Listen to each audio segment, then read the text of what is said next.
अररिया जोकी प्रखंड के मसूरिया पंचायत खिखरमानी गांव में आग ने कहर ढाया है।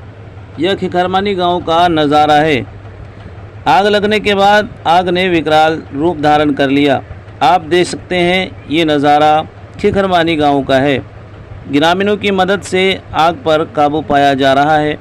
आप देख सकते हैं किस तरीके से लोगों का नुकसान हुआ है। ठीक